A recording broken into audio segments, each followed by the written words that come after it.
tu nei thu pi ding ni teng khosak noptuamna ding in lemongrass chingin chi hia again zui pa ding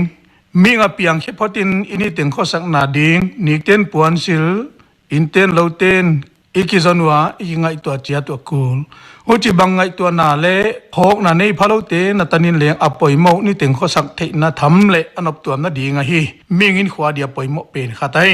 khangom sa te le omlel te bana omzel ding te de leng huai ma isual kho penu hidden ding hi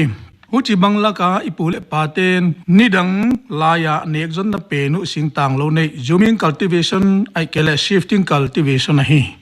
azua wa ngai to na lamdang nei thei ton lo te bang hingal lawa kongbang ki mai khan zel nga le inek ta zon na leng atol dam huai zo ame thuai zo te ige izon hia ka iki pathak kul hi kum tenga gamza pi wat go pa single guaman phatak tak tam pi te hal go pen in ite na khavel ten the no na ding kho pa su se thei a hi chi thei o kul ai le bang hoi pe na bang bai pen ding hiam chi don na ma adon na bai pen tu lemongrass ki chi lo pa gim nam tu bi kung bang sim deu khat ching le hang hoi pen in bai pen ding hi ye lemongrass chi te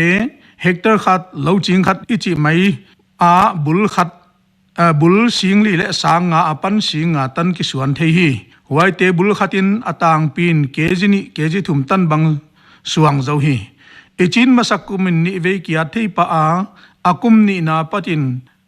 akum guk na tanin kum khat sungin guk ve tan ki at thei hi atom pe na hisa pin leng sing li le sang nga in keji ni zel piang sakhen la ni ve at le hang noi khale sing giat hector khatapan piang thei ding hi huai te abua biomass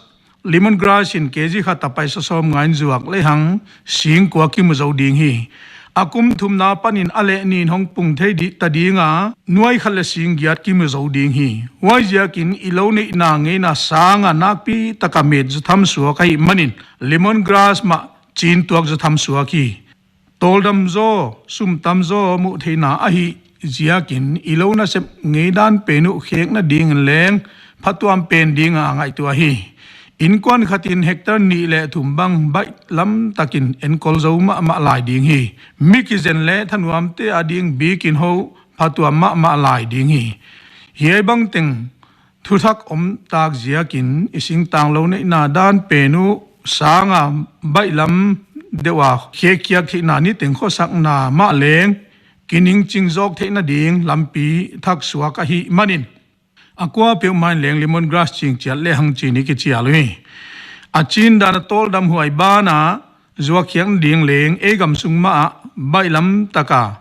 hon lak sak ding a hek na khol pi nei mun bang a hiam om ta a hi ziakin buai huai hel lo ding hi nalung lu ta nakisak zo le leng distillation plant mi mali leng ni the a hi he lemongrass a phattuam na te gen jek lai ding dam doi lama medicinal value a phattuam na te gen ding nak bing sinus nei te ding in atui ta khat khong to tuilum helina atui hu pen dik le hang nak bing sinus chi te din phattuam ma hi ani da ding in kisat khang na chike ichi te inu le asileng kampa wana ake nat ma teleng apon omloina vun ngei na dan pusak the ai athum na ding in singpi don tenga atuita khat hel zele alim tuam bana digestive system adin apatuama one cholesterol reng a control ziakin mingdam thi na din apatuam ma ali na ding ina injut na le van